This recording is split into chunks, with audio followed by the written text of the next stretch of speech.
ఇది నా చిన్నతనం, హై స్కూల్ డేస్ నాటి ముచ్చట. ఆ రోజు పోలవరం ప్రాజెక్ట్ బడ్జెట్ ఎస్టిమేషన్ ఎంతో తెలుసా? మీరు ఆశ్చర్యపోతారు. కేవలం 200 కోట్లు. ఆ రోజు ఏదైనా ఉపగ్రహాన్ని కక్షలోకి ప్రవేశపెట్టేందుకు రాకెట్ని ఎగరేయడానికి అయ్యే ఖర్చు సైతం 200 crores. కానీ ఇవాళ అదే రాకెట్ని ఎగరేయడానికి అయ్యే ఖర్చు 75 నుంచి 100 కోట్ల వరకు.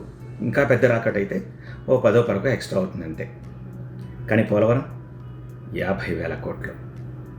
ఎక్కడి 200 కోట్లు, ఎక్కడి 50,000 కోట్లు? ఇదిలా ఉంచండి.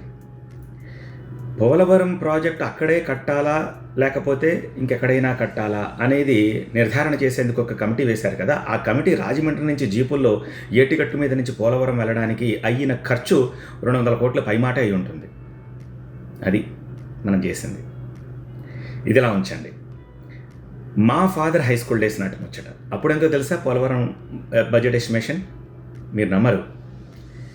ఇవాళ ఒక ఎగువ మధ్యతరగతి వాళ్ళు ఇల్లు కట్టుకోవడానికి అయ్యే ఖర్చుతో అప్పుడు పోలవరం పూర్తయిపోయేది అనమాట. 6.5 కోట్లు. 1960s బిట్వీన్ 70s సంగతి అనమాట ఇది. నేను మా ఫాదర్తో అనేవాడిని, అయ్యో మీ టైంలో కట్టేసి ఉంటే 6.5 కోట్లతో అయిపోయి ఉండేది, ఇప్పుడు 200 కోట్లు పెట్టాలి నాన్న అని చెప్పి. ఇప్పుడు మా అబ్బాయి కూడా హై స్కూల్ డేస్కి వచ్చాడు. సో మా అబ్బాయి అంటాడు, నాన్న 200 కోట్లు ఆ రోజు ఎంత ఈజీగా అయిపోయేది, ఇప్పుడు 50,000 crores అని అంటాడు. ఇప్పుడు కూడా పూర్తి చేయకపోతే రేపు మా అబ్బాయి పిల్లల హై స్కూల్ డేస్ వచ్చేసరికి అది ఏ 15 లక్షల కోట్లు 20 లక్షల కోట్లు అవుతుంది. నా పాయింట్ ఏంటంటే, ఏదైనా బహుళార్థక ప్రాజెక్టులు ప్లాన్ వచ్చిన తర్వాత, ఇది కట్టాలి అని డిసైడ్ అయిన తర్వాత వీలైనంత తొందరగా కట్టేసుకోవాలి. ఎందుకంటే అది డేస్ గడిచే కొద్దీ, ఆ రోజు లేబర్ కాస్ట్ ఎంత? నా చిన్నతనంలో 25 రూపాయలు పర్ డే. ఇప్పుడు 2,000కి తక్కువ ఎవరైనా వస్తున్నారా? సో ప్రతిదీ ఇలా అయిపోతుంది. నిజంగానే మా అబ్బాయి అన్నట్టు ఇప్పుడు కట్టకపోతే రేపు ఏ 10-15 లక్షల కోట్లతోటి ఆ రోజు మరింత భారం అయిపోతుంది. సో బై అండ్ లార్జ్ మనమంతా ఏం కోరుకోవాలి? పోలవరం ప్రాజెక్టే కాదు, ఇలాంటి బహుళార్థక ప్రాజెక్టులు ఏదైనా తలపెడితే ఆ అడ్డంకులన్నీ తొలగిపోయి వీలైనంత తొందరగా అవి నిర్మాణంలోకి వచ్చేసి పూర్తయిపోవాలని చెప్పి కోరుకోవాలి.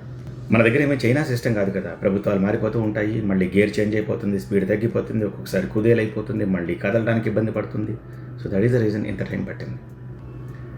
సో లెట్స్ హోప్ వీలైనంత తొందరగా పోలవరం పూర్తయిపోవాలి, మరింత భారం పడకుండా ఉండాలి. అలానే పోలవరం కాదు, మిగిలిన అన్ని ప్రాజెక్టులు కూడా పూర్తయిపోవాలి, అందరికీ మేలు జరగాలి. Thanks for watching. లైక్ చేసి కమెంట్ రాస్తూ షేర్ చేయండి.